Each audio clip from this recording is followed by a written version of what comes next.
Shalom adik-adik semua. Wah, sekarang sudah hari Minggu nih, kita ketemu lagi.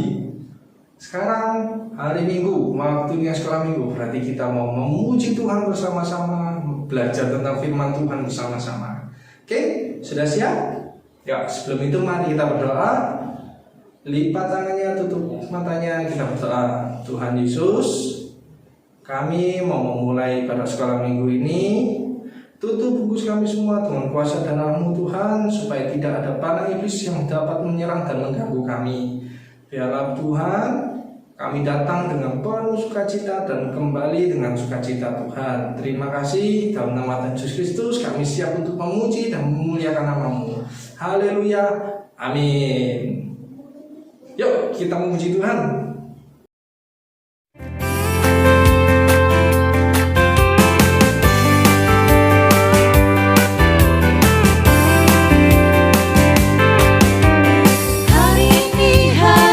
Tuhan, mari kita bersukaria. Hari ini harinya Tuhan, mari kita bersukaria. Bersuka di dalam Tuhan, bersuka di dalam Tuhan. Hari ini harinya Tuhan, mari kita bersukaria. Hari ini harinya Tuhan, mari kita bersukaria. Bersuka di dalam Tuhan, bersuka di dalam Tuhan.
Biar ku mengenalmu lebih dalam, lebih dekat. Bapa, ajarku mengerti tentang isi hatimu. Bapa, ajarku mengerti tentang isi hatimu.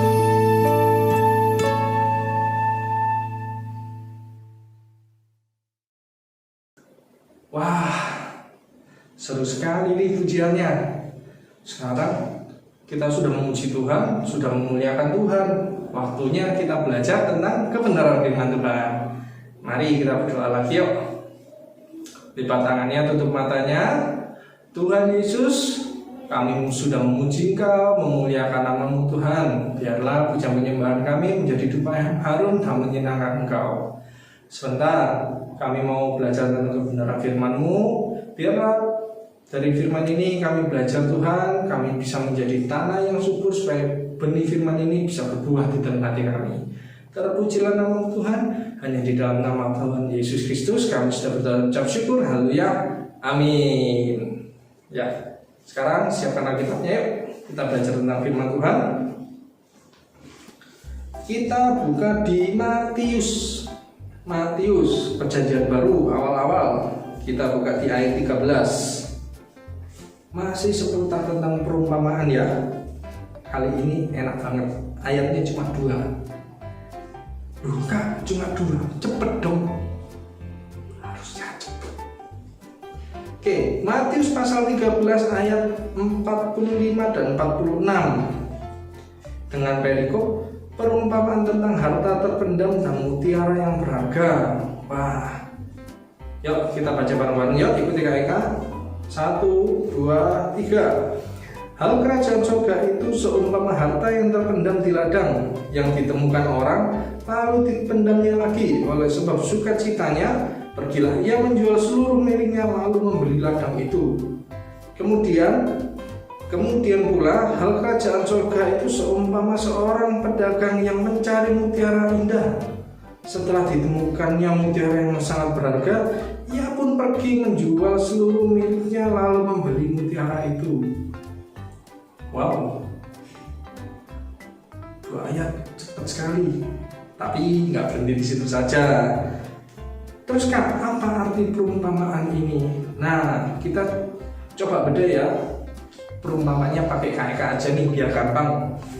Hal kerajaan surga itu seumpama harta yang terpendam di ladang. Ibarat KK nih yang bekerja di ladangnya orang, ladangnya Pak Bos. Ketika KK melakukan mencangkul di ladang, terus tiba-tiba cangkul KK, wah, apa nih yang keras? Ketika KK gali, wah, ada harta yang luar biasa nih. Tak lihat ada emasnya, ada permatanya, wah banyak ini. Kayak kalkulator, tak tutup aja deh. Gitu tak tutup, kayak pasti kepikiran dong. Kalau itu tadi tak bawa langsung, aku kayak kan nemunya dari ladang orang ya. Pasti nanti dituduh pencuri, terus kayak bisa dipenjara dan sebagainya. Berarti gimana ya caranya kayak mendapatkan harta itu? Terus terpikirlah, wah, kalau harta-hartaku yang tak punya di rumah, aku punya rumah, aku punya harta yang lain, tak jual, tak beli ladang itu. Ternyata cukup. Sukacitanya KK itu luar biasa. Karena apa? KK sudah menjual semua yang KK punya buat mendapatkan harta karun itu, harta yang luar biasa itu. Itu yang pertama. Yang kedua, demikian pula hal kerajaan surga seumpama seorang pedagang. Wah, KK sekarang berperan sebagai pedagang nih. Pedagang apa Kak? KK dagangnya dagang permata. Kalau permata kan ada emas, ada perak. Itu berapa berharga ya? terus habis itu jualan mutiara, ada ruby, ada emerald dan sebagainya. Tapi di sini Kak Eka itu pengen punya yang namanya mutiara, tapi mutiaranya bukan yang biasa, mutiara yang sangat bagus. Kak Eka berangan-angan kalau seumpama aku punya mutiara bagus itu pasti senang.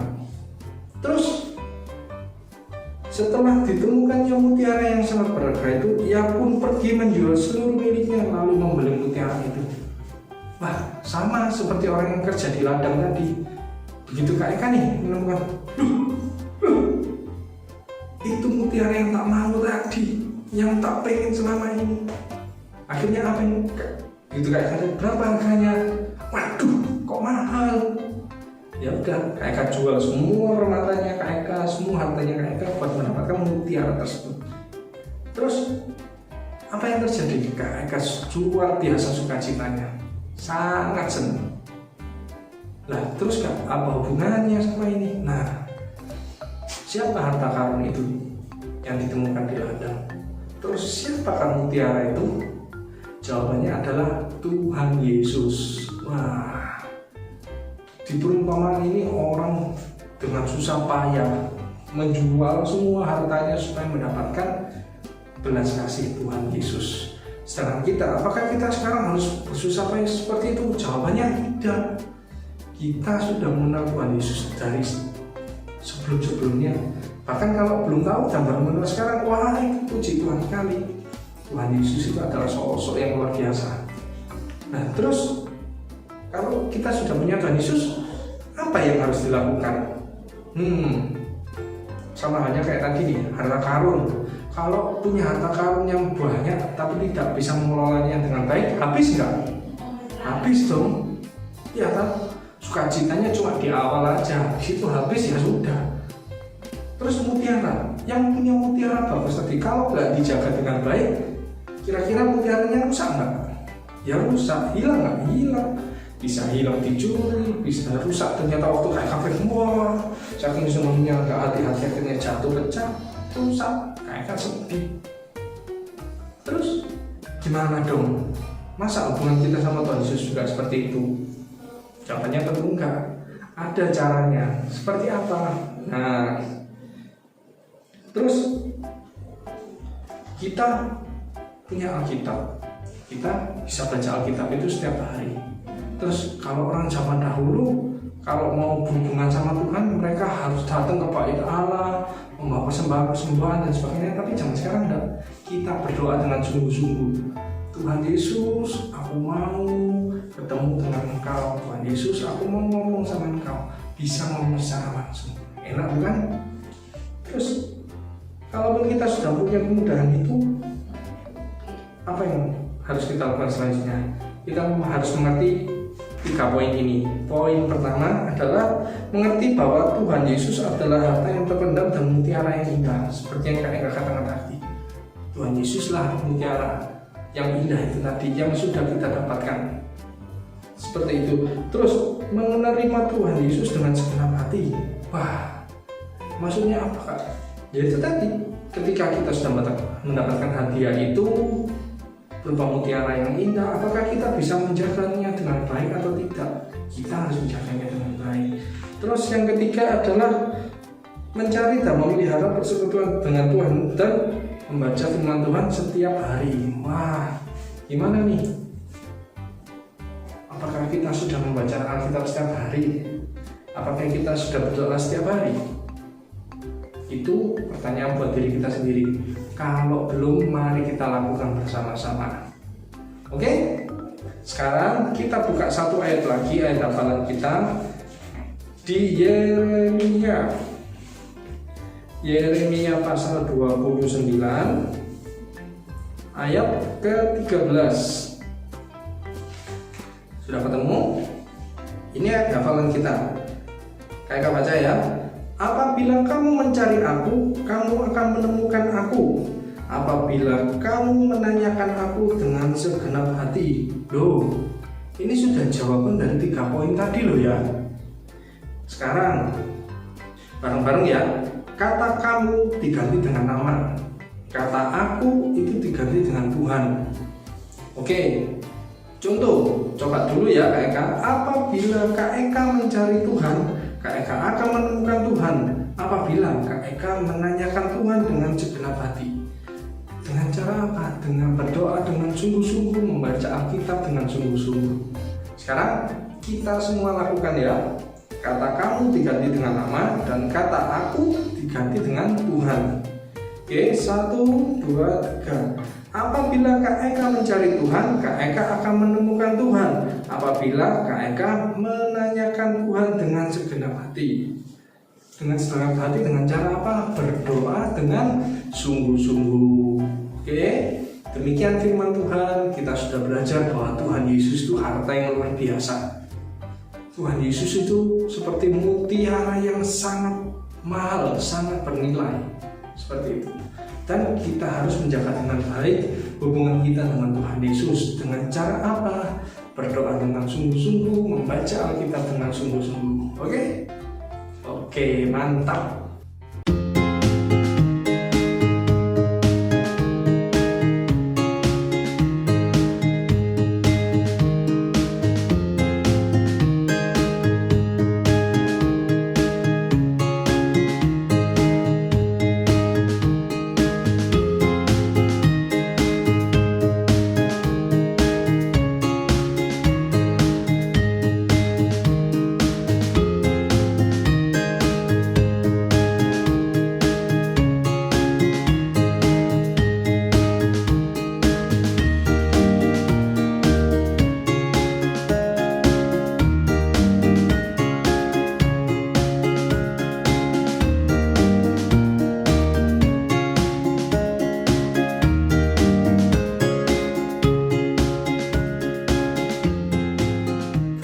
Mari kita berdoa. Tuhan Yesus, terima kasih buat kebenaran firman ini. Kami sudah belajar tentang firman-Mu Tuhan, bahwa Engkau adalah harta yang luar biasa Tuhan. Engkau mutiara yang luar biasa Tuhan. Kami mau menjaga hubungan baik dengan Engkau karena Engkau adalah harta karun kami yang sangat berharga. Kami mau memuji-Mu, memuliakan nama-Mu. Kami mau belajar tentang firman Tuhan melalui Alkitab yang kami baca setiap hari. Dan kami juga mau berdoa dengan sungguh-sungguh Tuhan, supaya kami tahu bahwa kami dekat dengan Engkau, harta kami yang sangat luar biasa. Terpujilah nama Tuhan. Hanya di dalam nama Tuhan Yesus Kristus kami sudah berdoa dan mengucap syukur. Haleluya. Amin. Sampai jumpa minggu depan. Dadah. Tuhan memberkati.